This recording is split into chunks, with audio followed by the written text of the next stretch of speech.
தமிழக சட்டமன்ற தேர்தல் நெருங்கும் வேளையில் காங்கிரஸ் கட்சியினரை இழிவுபடுத்துபவர்களுக்கு எந்த தயவு தாட்சணியமும் கிடையாது என திமுகவுக்கு காங்கிரஸ் எம்பி மாணிக்கம் தாக்கூர் பகிரங்க எச்சரிக்கை விடுத்துள்ளார்.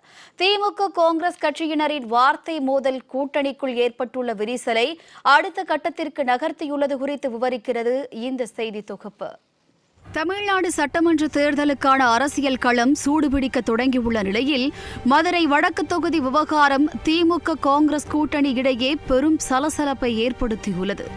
குறிப்பாக திமுகவின் மதுரை மாநகர் மாவட்ட செயலாளரும் மதுரை வடக்கு சட்டமன்ற உறுப்பினருமான கோ. தளபதி மற்றும் விருதுநகர் காங்கிரஸ் எம்பி மாணிக்கம் தாக்கூர் ஆகியோருக்கு இடையேயான வார்த்தை போர் கூட்டணியின் விரிசலை வெளிச்சம் போட்டு காட்டியுள்ளது.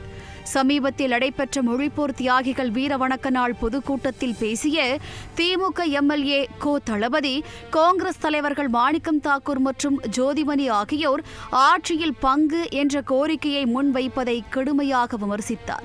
ஒரு சில பேர் இருக்காங்க, நானே பேரை சொல்றேன், மாணிக்க தாக்கூர் இருக்காரு, ஜோதிமணி அவங்க எம்பி ஆயிட்டாங்க, அதனால இந்த வர்றவங்க எம்எல்ஏ ஆனா ஆகலைன்னு சொல்லி அதுல பங்கு வேணும் இதுல பங்கு வேணும்ன்றான். இதெல்லாம் தலைமை புரிஞ்சு அடுத்த இவங்களுக்கு சீட்டே கொடுக்கக்கூடாது. நாடாளுமன்ற தேர்தலில் திமுகவின் தயவால் வெற்றி பெற்றுவிட்டு இப்போது சட்டமன்ற தேர்தலில் கூட்டணியை சீர்குலைக்கும் வகையில் அதிகார பங்கீடு கேட்பது முறையல்ல என்று சாடிய அவர் வரும் தேர்தல்களில் இவர்களுக்கு மீண்டும் போட்டியிட வாய்ப்பு வழங்கக்கூடாது என திமுக தலைமைக்கு வலியுறுத்தினார்.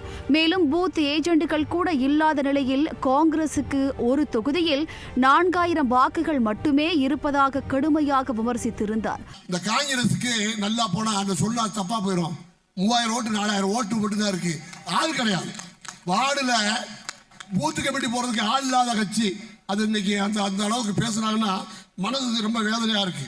இதற்கு பதிலடி கொடுக்கும் வகையில் எக்ஸ் தளத்தில் பதிவிட்ட மாணிக்கம் தாக்கூர் அதிகார திமிருடன் பேசுபவர்களுக்கு பாடம் புகட்ட வேண்டிய நேரம் வந்துவிட்டது என்று விளாசியது திமுக காங்கிரஸ் கூட்டணியின் விரிசல் அதிகரித்து வருவதை பொதுவெளியில் உறுதி செய்தது. குறிப்பாக திமுக எம்எல்ஏ கோ. தளபதி பிரதிநிதித்துவப்படுத்தும் மதுரை வடக்கு சட்டமன்ற தொகுதியை காங்கிரசுக்கு ஒதுக்க வேண்டும் என்று தனது கட்சித் தலைவர் மல்லிகார்ஜுன கார்கேவிடம் வலியுறுத்தப் போவதாக மாணிக்கம் தாக்கூர் அதிரடியாக அறிவித்தார். சுயமரியாதையை காக்கவும் ஒரு சிலருக்கு பாடம் புகட்டவும் இந்த தொகுதியை தங்களுக்கு ஒதுக்க கோருவதாகவும் அவர் பதிவிட்டிருந்தார். தியாகிகள் வணக்க கூட்டத்தை காங்கிரஸ் கட்சியை இழிவுபடுத்த பயன்படுத்தியது கண்டிக்கத்தக்கது என தெரிவித்த அக்கட்சியின் மாநில தலைவர் செல்வ பெருந்தகை கூட்டணி தர்மத்தை மீறிய தளபதி மீது முதலமைச்சர் நடவடிக்கை எடுக்க வேண்டும் என்றும் வலியுறுத்தியிருந்தார். இந்த விவகாரத்தில் இரு கட்சிகளின் மேலிடங்களும் அமைதி காக்குமாறு அறிவுறுத்தினாலும் மதுரை வடக்கு தொகுதியை மையமாக வைத்து தொடங்கியுள்ள இந்த போரை அடுத்த கட்டத்தை நகர்த்தியுள்ளார் மாணிக்கம் தாக்கூர்.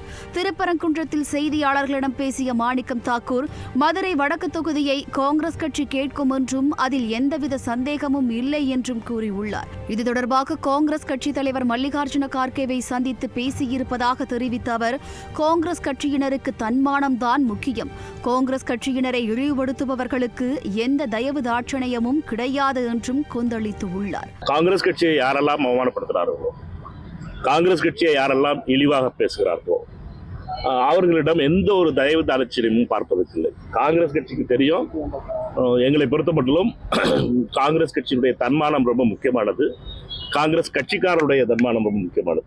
கூட்டணி இருக்கின்ற காங்கிரஸ் தொண்டர்களை அவமானப்படுத்துகின்ற செயலை செய்த நிர்வாகி மீது நடவடிக்கை எடுக்க வேண்டும் என்பது காங்கிரஸ் கட்சிக்காரருடைய ஒவ்வொருடைய கோரிக்கையாகும். திமுக காங்கிரஸ் வார்த்தை மோதல் சற்று ஓய்ந்திருந்த நிலையில் மீண்டும் திமுகவுக்கு காங்கிரஸ் எம்பி மாணிக்கம் தாக்கூர் பகிரங்க எச்சரிக்கை விடுத்திருப்பது கூட்டணியை அசைத்து பார்த்துள்ளது. தொகுதி பங்கீட்டு பேச்சுவார்த்தைக்கு முன்பே எழுந்துள்ள இந்த நேரடி மோதல் வரும் சட்டமன்ற தேர்தலில் திமுக காங்கிரஸ் கூட்டணியின் பலத்தில் அல்லது தொகுதி பகிர்வில் முக்கிய மாற்றங்களை ஏற்படுத்தக்கூடும் என அரசியல் நோக்கர்கள் கூறுகின்றனர்.